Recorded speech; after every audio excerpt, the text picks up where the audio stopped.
I was in the ballroom, calmly sipping my champagne, just watching the scene unfold from the front row. Right in front of me, my husband was desperately trying to cover his mistress with his own suit jacket. She was huddled on the floor in nothing but her bra and panties because the ultra-chic dress she had been wearing had simply fallen apart out of nowhere. But if you think the humiliation stopped there, you have no idea about the absolute train wreck my husband caused right after. It made people turn their heads in disgust and turned the elegant gala into a complete madhouse. But hold on, let me rewind a bit and tell you exactly how we ended up here. My name is Claire. I'm 32 years old, and if you ask me where I graduated from, I'll tell you my university had a foot pedal and a needle. I don't have a college diploma hanging on my wall. I'm the owner of a tailoring and dressmaking studio that I built from absolutely nothing. But the person who taught me everything I know was my mom. She was a seamstress her whole life at a bridal and formal wear shop downtown. I grew up listening to the sound of the sewing machine running until the early morning hours and seeing my mom with a measuring tape constantly draped around her neck. She was, without a shadow of a doubt, the best teacher in the world. But I didn't start off making custom dresses right out of the gate, no. I started by swallowing fabric dust. My mom would make me hem pants, take in darts, sew on buttons, and only after many calluses and pricked fingers did she let me cut a pattern. She always said that sewing doesn't forgive laziness, and she was right. At 17, while my high school classmates were spending a fortune renting or buying prom dresses, I designed, cut, and sewed my own. I have an absurd amount of pride in my needle-scarred hands and my roots, because it was that sweat that built my life. I was around 25 when I met Greg. You know that guy who just seems to share the exact same essence as you? That was him. We bumped into each other at a local summer festival, and we hit it off immediately. Back then, Greg wasn't the stuck-up snob he tries to be today. He was just a humble guy who took the bus, but he was full of ambition. We got married 2 years later with a simple backyard barbecue, a basic cake, and absolutely zero luxury. I sewed my own wedding dress, and he cried like a baby when he saw me walk down the aisle.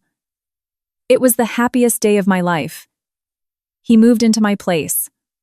I already owned an older 2-story townhouse near downtown, and the dynamic was perfect. On the first floor was my studio with all my machines and fabrics, and the second floor was our home. He didn't have to worry about building a household from scratch because my hard work had already secured our roof. We split all the bills, but with one catch. He demanded that I pay the entire electric bill by myself, claiming that my industrial sewing machines used too much power and that I was home all day anyway.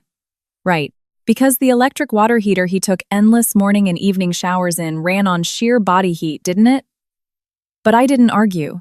Early in our marriage, Greg got a job as a logistics assistant at a large chocolate factory just outside the city.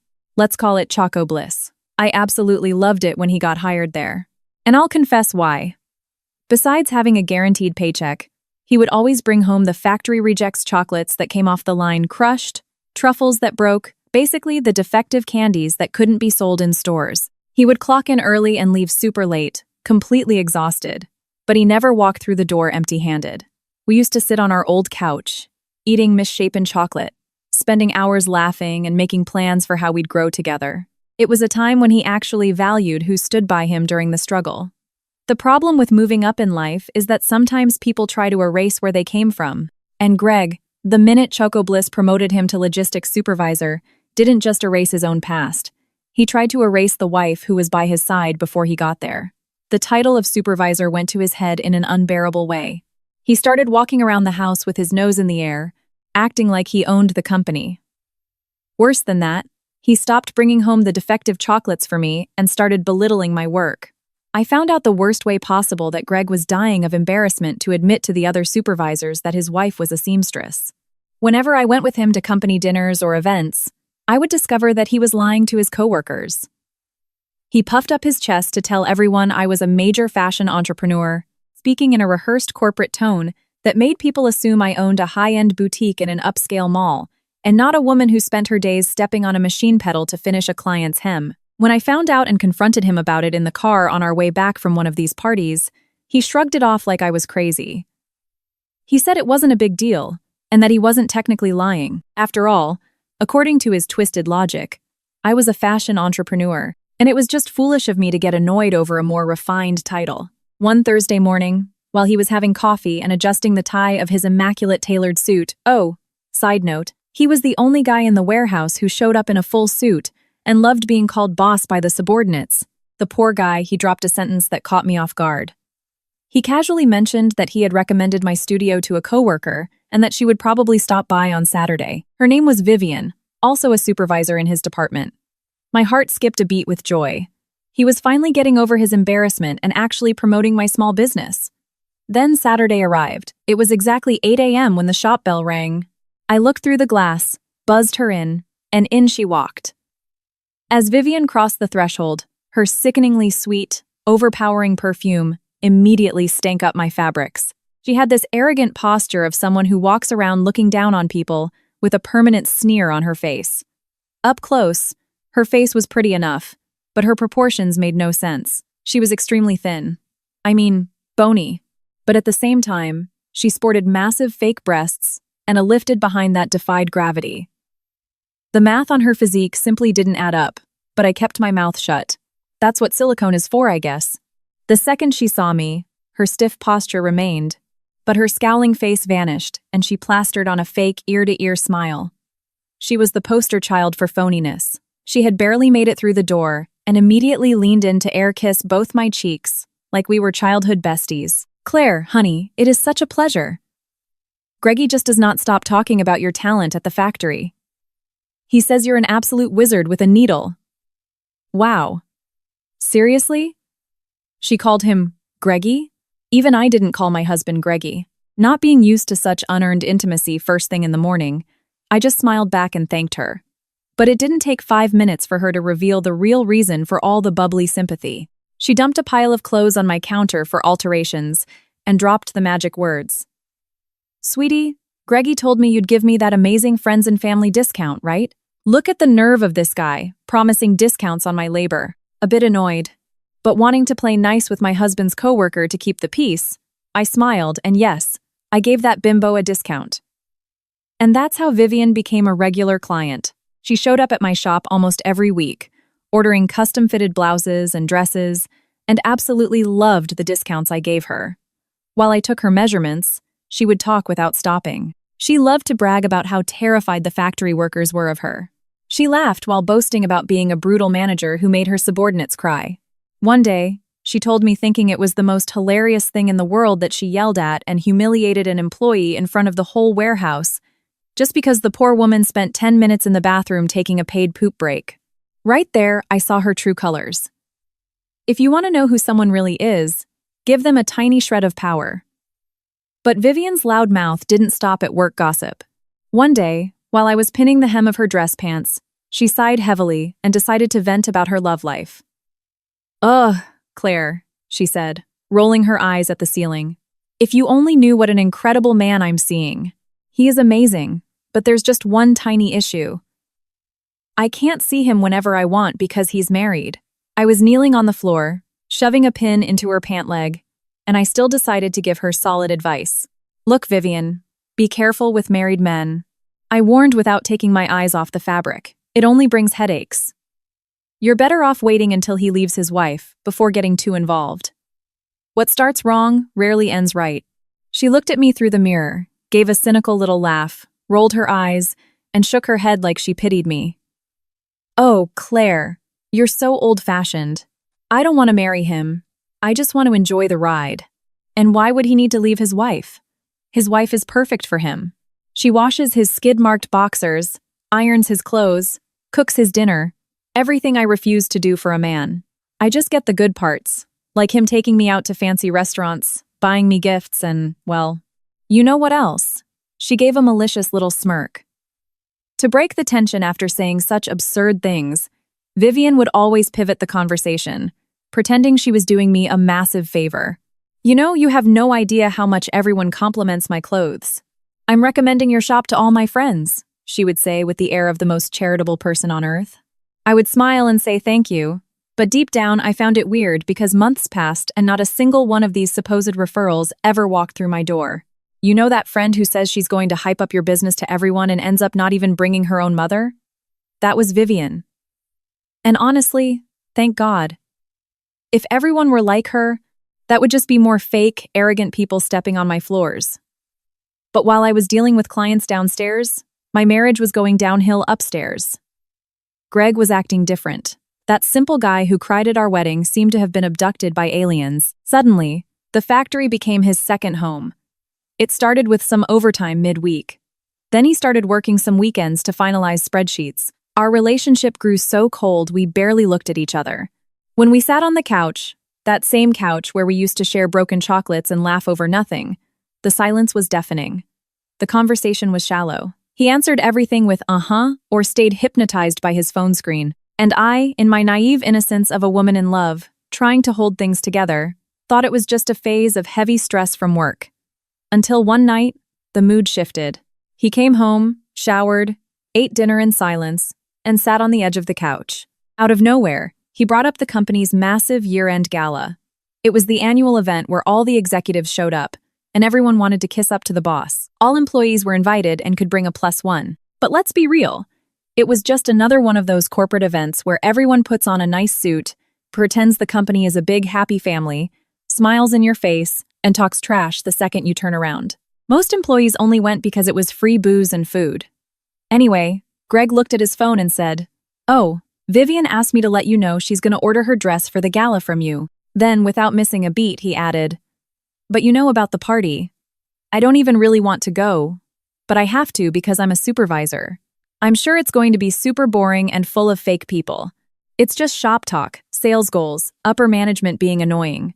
You'd probably just feel out of place, like the last few events. You don't have to go with me if you don't want to. You can just stay home and relax." When I heard that, my blood boiled. What did he mean, out of place? Was he calling me a country bumpkin? I spend the whole year sewing my fingers to the bone and putting up with his bad moods, and when it's time to put on a nice dress, go to a fancy ballroom, and eat free food, I'm supposed to stay home and relax? I, who couldn't stand the cold routine between us anymore, wasn't accepting that excuse. "Are you crazy?" "Of course I'm going, Greg," I replied firmly. "We haven't gone out anywhere in months. You only ever work." "I absolutely insist on going. I want to dress up and look beautiful and go to this party with you." When I said that, I noticed his smile completely collapse for a fraction of a second. The man swallowed hard, blinked rapidly, and forced a weak, fake smile to cover it up. He nodded and said fine, but the vibe in the room had turned awful. That set off alarms in my head. My sixth sense started screaming. Why did he react like that? Was he really that ashamed of me that he didn't want me at his company party?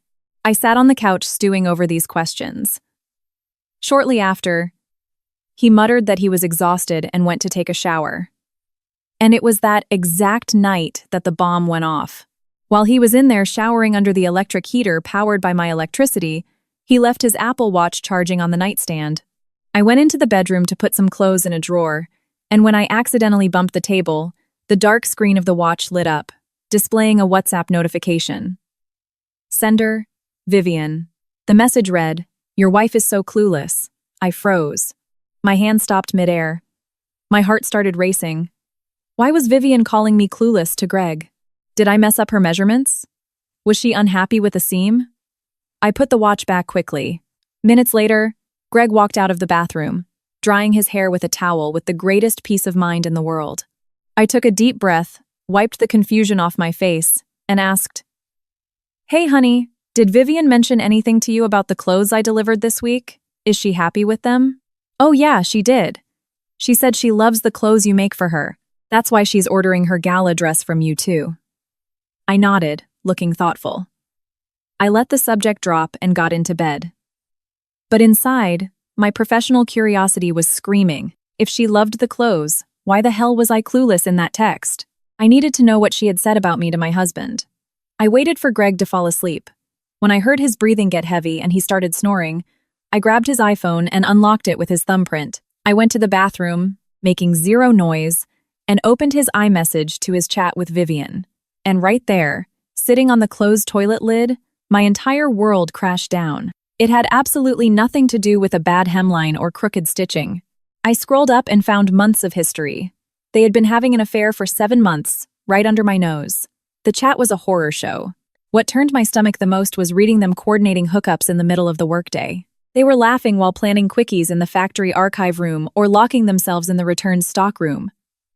Greg wasn't doing overtime or killing himself working on weekends. He was rubbing up against the supervisor among the cardboard boxes and taking her to cheap motels while I sat at home feeling bad for how hard he was working. But apparently, it wasn't just at work that he was putting in overtime. And as if the physical betrayal wasn't enough, what truly shredded my soul was reading them laughing at me. Vivian called me clueless, specifically because I never suspected she was the mistress. Even after all the blatant hints she rubbed in my face at my own shop, Vivian texted, "Greggy, you should have seen your wife's dumb face today." I literally told her about our affair right to her face. And the idiot gave me relationship advice. Laugh my ass off. And my own husband, the man who slept next to me in my house, replied, "She's so naive, Viv. Such a dummy. You're terrible, haha." And the snake added the ultimate insult. The funniest part is that the fool spends hours sewing the clothes you're gonna rip off me in the Choco Bliss stockroom, and she still gives me a discount. I felt the blood rush to my head, and my fury only grew when I read about the supposed referrals Vivian bragged about. "Greggy, the girls at work asked me again where my blouse was from today. Can you believe it?" Vivian wrote, "I told them I bought it at Neiman Marcus, that super expensive store. LOL. And they believed it. People are so dumb they don't even know Neiman Marcus doesn't sell this brand. I'd never give your idiot wife the satisfaction of saying she made it." And Greg's response was the nail in the coffin. "Good. For the love of God, please don't tell them. I'd die of shame if the board found out the logistics supervisor is married to a basement tailor." Reading that, with the phone screen glowing in the dark, I asked myself, if he's so ashamed of his backyard seamstress, if he thinks I'm such a dummy, why doesn't he just pack up and ask for a divorce? Instantly, Vivian's words echoed in my head like a slap to the face. His wife is perfect for him. She washes his skid-marked boxers, irons his clothes, cooks his dinner. Everything I refused to do for a man. The answer was rubbed right in my face. Pure convenience. He wasn't asking for a divorce because I was the perfect fool. I kept the house spotless, paid the massive electric bill, split all other costs, and served as the perfect family man facade for his corporate image. He had the best of both worlds, a maid, cook, and roommate at home, and a skinny, plastic mistress at Choco Bliss. I cried. I cried every tear I had, locked in that bathroom, burying my face in a towel so I wouldn't make a sound. But you know how women are, right? We cry, we suffer, but when reality finally hits, oh, my friends, the sadness evaporates. And what replaces those tears is a cold, sharp, heavily calculated rage. My decision was made right there in the dark with a puffy face. I was going to divorce this worm, but I wasn't just going to throw his bags on the lawn, scream my head off, and look like the crazy wife. No way. Greg and the snake thought I was the clueless one in this story? Well, they were about to find out exactly what a clueless woman with a pair of shears in one hand and a needle in the other is capable of doing. My mom always taught me that if the fabric is beyond repair, you don't waste time trying to patch it. And that was exactly what I was going to do. I wiped my tears, grabbed my own phone, and took dozens of photos of his screen. I documented every disgusting declaration and, most importantly, the texts coordinating hookups in the factory stockroom. Greg was terrified of ruining his image as the ultimate top-tier supervisor? Well, the Choco Bliss HR department would surely love to know that the inventory room was serving as a makeshift motel on company time. I locked those photos away in a secure folder like an ace up my sleeve. The next morning, Greg left for work, and shortly after, the shop bell rang. It was her, the snake herself, slithering onto my floor. "Morning, Claire. Greggy told you I was coming. I need to order my dress for the company gala." I confess that for a split second, my hand itched to slap the soul right out of her face. But I took a deep breath. I put on my absolute best fake smile and matched her cynical energy perfectly. "Of course, Vivian. Greggy told me you were stopping by." While I wrapped the measuring tape around her disproportionate body, she blabbered on about how the style she chose was going to stop traffic at the party. It was a tight, brown velvet strapless gown. She showed me a reference photo. "Wow. This is stunning. I'm going to make you the dress you deserve, and I'm going to use a brand new sewing technique just for you," I said, smiling from ear to ear. And of course, she didn't forget her classic catchphrase. "Make sure you give me that bestie discount, okay?" That same afternoon, I grabbed my purse and hit the streets downtown. I bought the brown velvet she requested, and a few very specific spools of thread. The first step of my revenge involved the kitchen and the laundry room. Remember that conversation about the wife only being good for washing skid-marked boxers, ironing clothes, and cooking? The well ran dry. When he got home that day and saw there was no dinner on the table, he came down to the studio complaining that he was starving and asked about food. I shrugged, putting on my best forced look of pity. Oh, honey, I am completely swamped with orders this month. It's the holiday rush. My patience is hanging by a thread, and my time is gone. You're going to have to fend for yourself with food and laundry for a while, okay? His eyes went wide with indignation. Fend for myself? Claire, I don't know how to cook rice. I don't know how to iron a shirt. Aw, babe, just stop by the corner store and buy some ramen noodles or Hot Pockets. And as for your clothes, just send them to the dry cleaners. You're a supervisor, right? You make plenty of money for that. I responded, completely focused on adjusting my fabric shears. The little prince scoffed angrily. The dry cleaners? Are you crazy? Do you know how much it costs to have suits and dress shirts pressed at a dry cleaner every week? It's way too expensive. I looked deep into his eyes, and the perfect retort was right on the tip of my tongue. If you'd stop blowing your paycheck on the bony tramp you're sleeping with, you'd have plenty of money to pay for your laundry. I desperately wanted to say it, but I just gave him a scolding instead. Tell me something, Greg. If I drop dead today, how would you survive in this house? You're a grown man. Figure it out. Look up a YouTube tutorial on how to use a washing machine or fry an egg. Everything is on YouTube. He stepped back, visibly startled. In 4 years of marriage, I had never, ever spoken to him like that. Or used that tone of voice. He opened his mouth to argue, but he saw the murderous look on my face, swallowed hard, and left without another word. But it ended up working. He started sending his clothes to the dry cleaners and began living on ramen, Hot Pockets, frozen meals, and DoorDash. And that's when I initiated phase 2 of my plan. When he left for work, I would go to his closet, take his work clothes one by one, and bring them down to the studio. With surgical precision, I would open the side seams of his dress pants and take every single piece in by 1/4 to 1/2 inch. Nothing too dramatic so he wouldn't suspect foul play, just enough to make the button feel like it was going to pop off his stomach. I took in all his clothes on my machine, fraction of an inch by fraction of an inch. When he put them on, the pants barely zipped. The shirts had buttons pulling taut across his chest. The best part was watching his sheer panic from the front row. The first time his pants felt tight, Greg started screaming through the house that the dry cleaner had shrunk his expensive Hugo Boss suit. I had to cover my mouth to stifle my laughter in the studio when I heard him on the phone, cursing out the poor dry cleaning clerk, demanding a refund because they ruined his luxury wardrobe. He switched dry cleaners twice in 1 week over this. But since the shrinking problem kept happening no matter where he went, it finally dawned on him. Greg started grumbling around the house that he was getting fat from all the ramen, frozen food, and fast food. His vanity drove him to such absolute madness that he started intermittent fasting and literally starving himself. But the highlight was when he came home incredibly frustrated, saying he had weighed himself on the scale at the pharmacy and his weight was exactly the same. The math simply wasn't mathing in his empty head. How was his weight identical, but his pants couldn't pass his hips?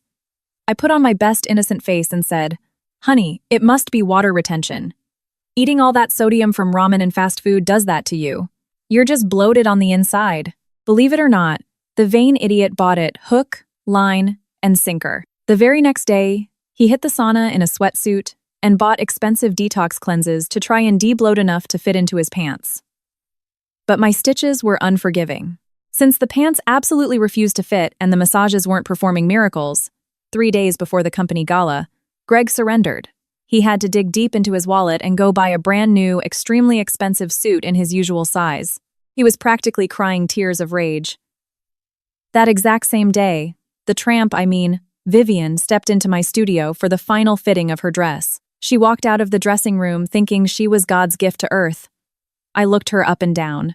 The dress was long, a strapless brown velvet gown that clung tightly to her body. Honestly, the dress was beautiful. But she looked like a giant, skinny Tootsie Roll. I flashed my biggest smile. After all, the dress perfectly matched her personality. After Vivian skipped out the door with her ticking time bomb in a shopping bag, I locked the studio, walked upstairs, opened the closet, and there it was, Greg's pristine, brand new, tailored suit. I took it down to the studio, grabbed the dress pants, turned them inside out, and with my precision snips, I made a few calculated cuts into the center seam right down the middle of the butt. I didn't rip the fabric. I merely compromised the structural integrity of the stitches. Yes.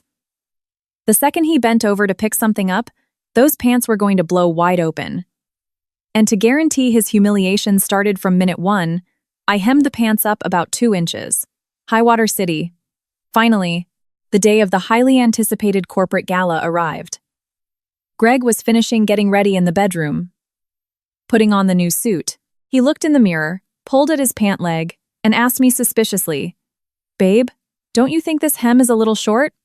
I look like I'm expecting a flood. I turned around, channeled my inner fashion consultant, and lied straight to his face. "Not at all, Greg. It's a modern Italian cut. It looks incredibly sharp." He puffed out his chest, completely bought it, and went to the living room to wait for me. Meanwhile, I put on my armor. I chose a dazzling emerald green silk gown that I had designed and sewed myself with the utmost care. I did flawless makeup and strapped on a pair of killer heels.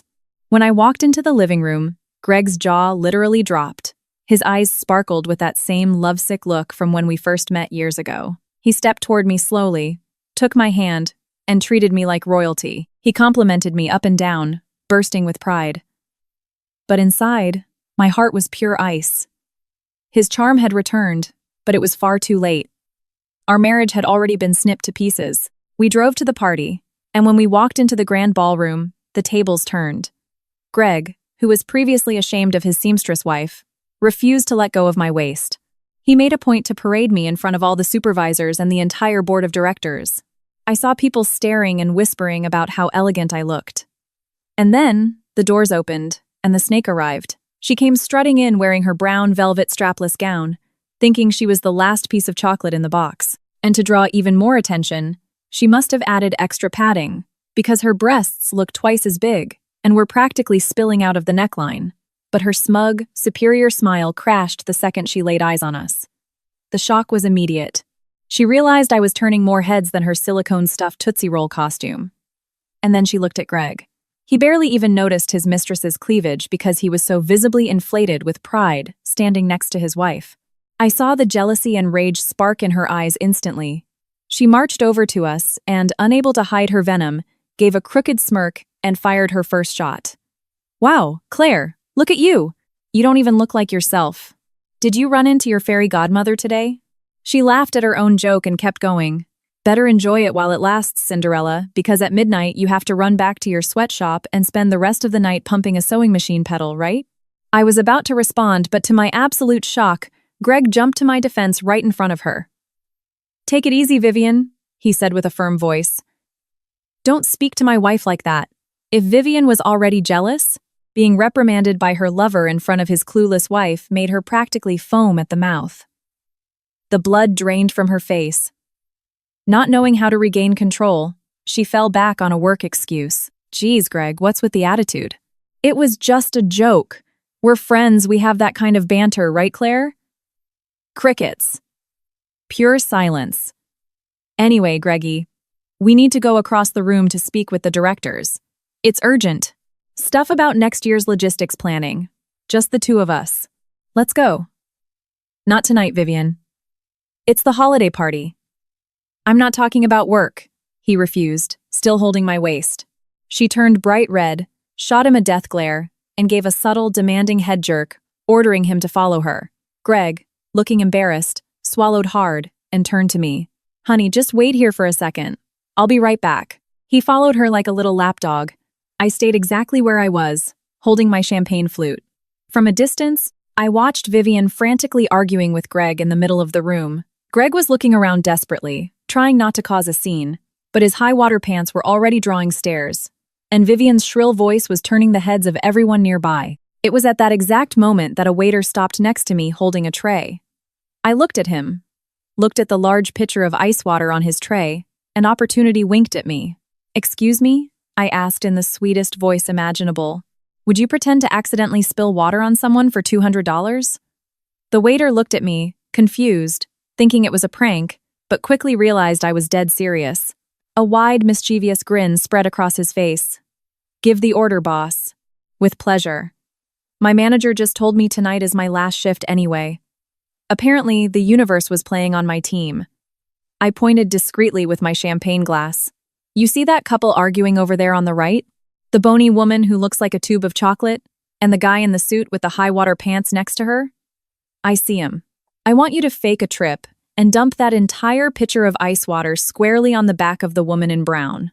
But it has to be dead center on her back, okay? I opened my clutch, pulled out 2 crisp $100 bills, and placed them delicately on his tray. The waiter winked at me, pocketed the cash, gripped the pitcher firmly, turned around, and marched straight toward them. And here, my dear listeners, is where I need to take a dramatic pause to explain exactly why the hell I asked a waiter to do that. You're crazy, Claire. Maybe a little. But I swear I have a brilliant reason. Remember when I went downtown to buy specific spools of thread to make her dress?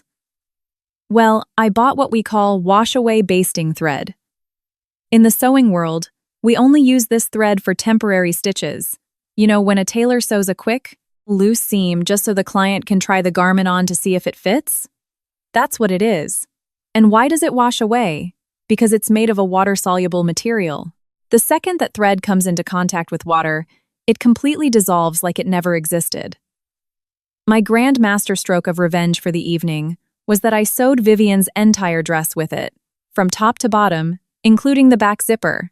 Am I an evil genius, or what? Now back to the ballroom. The waiter approached the two of them, right as Greg had his back turned and Vivian was facing him, aggressively pointing her finger in his face. You couldn't hear what she was saying, but she looked beyond furious.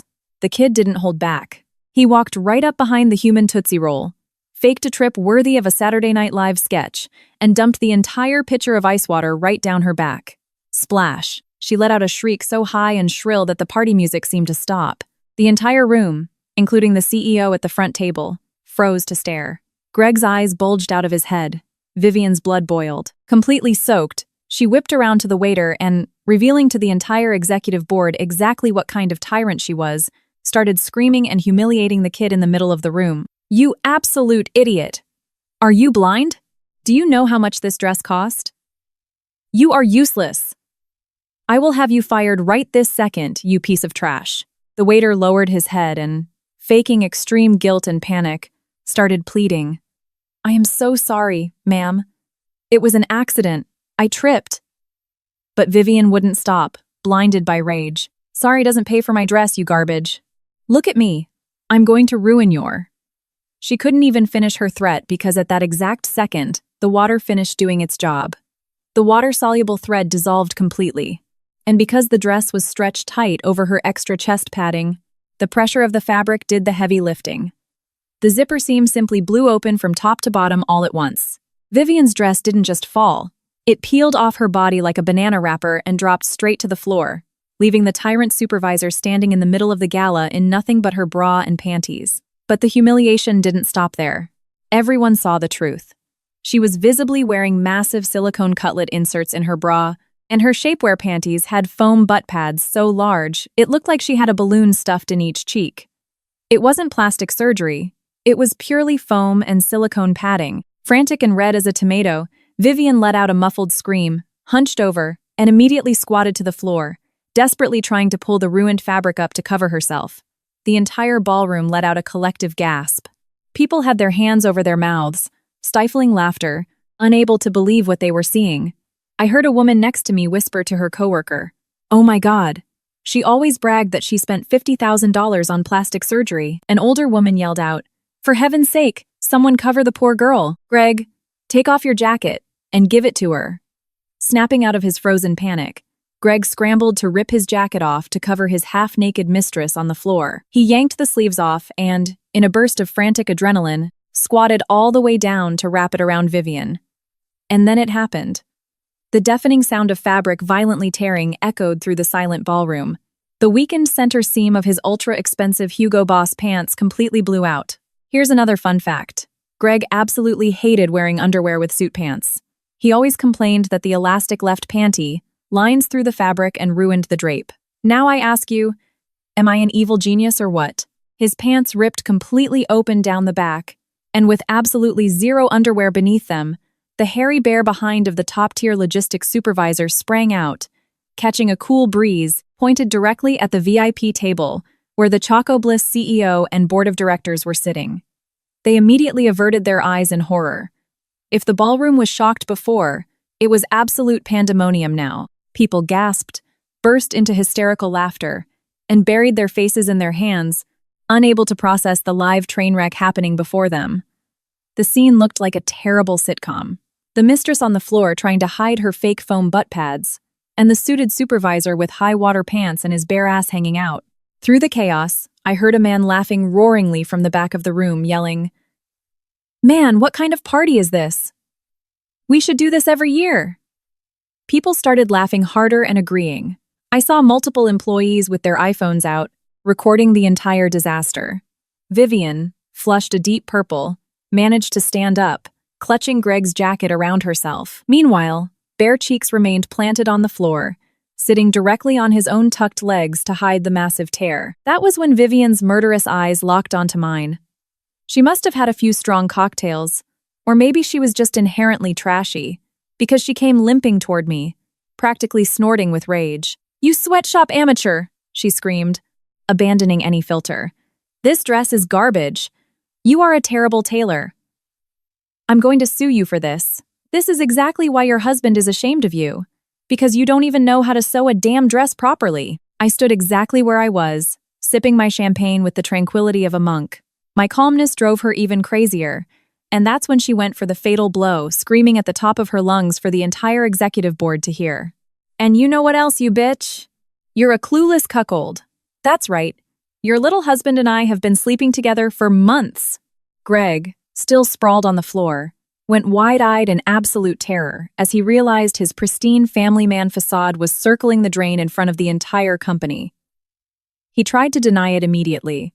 That's a lie!" he yelled from the floor, stuttering in panic and looking at me. "It's all a lie, Claire. I swear I love you. I would never cheat on you, especially not with this weird, bony stick figure." When Vivian heard him call her a weird, bony stick figure to save his own skin, she completely lost it. "Excuse me? Are you biting the hand that feeds you, Greg?" she shrieked, turning her machine gun wrath back onto him. "Then how exactly do I know about the chicken nugget-shaped birthmark right on your inner thigh?" The ballroom erupted into a brand new wave of uncontrollable, roaring laughter. Greg, feeling whatever shred of dignity he had left vanish, pointed his finger at his mistress and yelled, "Shut up, Vivian! You're crazy. You're a despicable person." That was when I took 2 steps forward. I looked down at Greg, cowering on the floor. "Seriously, Greg? She's the despicable one? Because as far as I'm concerned, you're both cut from the exact same trashy cloth." In pure desperation, Greg committed the worst mistake of the night. He turned to me and got up on his knees to beg, completely forgetting that the back of his pants was destroyed. When he got on his knees, his hairy backside was exposed and arched perfectly toward the rest of the room. Several women and directors in the back visibly cringed in disgust. Ignoring his own exposure, he clasped his hands together and pleaded, crying, "Claire, for the love of God, believe me. This woman is insane. I never had an affair with her. She always hit on me, but I rejected her. I thought we were just friends. Do you think I'd send a woman to your shop if I was sleeping with her? What kind of man would do something so absurd?" Before I could even answer, Vivian rolled her eyes with venomous contempt and yelled, "Oh, give it a rest, Greg. You want to play the saint now? You were the one who insisted I go to your wife's shop, and you practically begged me to keep it a secret at the warehouse that she was a seamstress? Just because you were embarrassed of her, you coward?" Greg went ghost white as his deepest secret was thrown into the ceiling fan. I looked deep into his eyes, and right there, in that pathetic, humiliating moment, I saw the real Greg, the cowardly, two-faced liar I had never recognized before. I gave a cold smile and countered, destroying his final excuse. "Yeah, Greg, I think we all know exactly what kind of man you are. But tell me one thing. If you two never hooked up and were just work friends, how exactly does your friend know about your chicken nugget birthmark on your inner thigh?" The entire room went dead silent, waiting for his answer. Greg turned pale. He started stuttering, sweating bullets, trying to invent some flimsy excuse about how she must have seen him in the locker room by accident, but the lie immediately collapsed. Defeated and cornered, he finally admitted it, sobbing like a toddler. "Okay, I'm sorry, Claire, forgive me," he wailed on his knees. "It was only once, I swear. I regret it so much. Please don't leave me. Don't end our marriage." "There is no marriage anymore, Greg," I replied dryly. "Our marriage ended the moment you felt ashamed of the woman who provided the roof over your head. I'll leave your things on the curb in front of my house.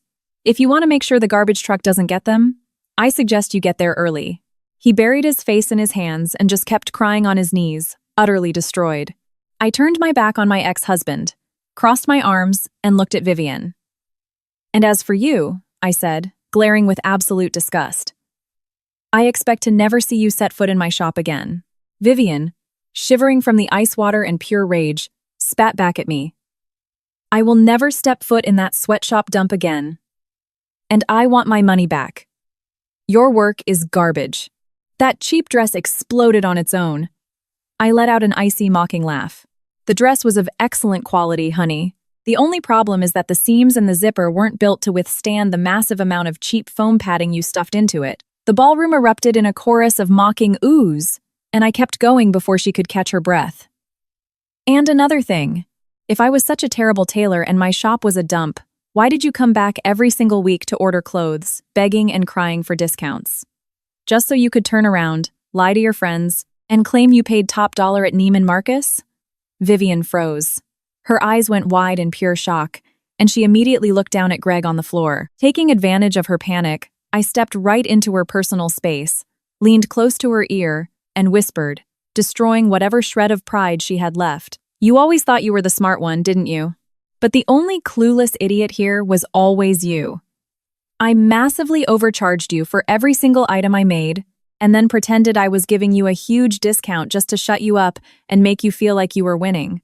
Vivian's face contorted in unfiltered rage. She screamed at the top of her lungs for anyone who wanted to hear. "You trashy little seamstress! I will tell everyone in this city that you are a terrible professional. I will ruin your career." I stepped back, smoothed out the neckline of my emerald dress, smiled, and played my final card. "Not if I ruin yours first." And with that, I turned on my heel and walked out with my head held high toward the exit. But right before I crossed the double doors, I couldn't resist. I glanced back over my shoulder one last time, and the scene I saw closed the night flawlessly. Greg was picking up the shredded, wet remains of the brown velvet dress from the floor and wrapping it around his waist like a bizarre skirt. Vivian, still wearing his jacket, was screaming in his face and slapping his shoulders and arms, while everyone around them just kept laughing and recording the sideshow. The party music was playing in the background, and the laughter of the crowd sounded like a beautiful symphony. I walked out the front doors of the venue with the greatest peace of mind I have ever felt in my life. I walked over to the valet to get my car. When the attendant pulled up and I opened the door, I smiled my most genuine smile of the night when I saw my keychain dangling in the ignition. Greg had this habit of keeping his house keys attached to the car keys, which meant he had absolutely no way to get into my house. I wouldn't even have to go through the trouble of calling a 2-4-hour locksmith to change the locks tonight. The piece of trash was going to be sleeping on a park bench thinking about her. I got in the car, turned on the radio, and drove home, laughing out loud the whole way. As soon as I walked through the door, I didn't waste a single minute.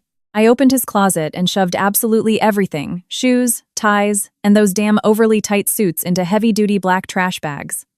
I dragged them all to the curb and locked the front gate. Right as dawn began to break, the sound of a motor made me turn on my phone and check the security cameras.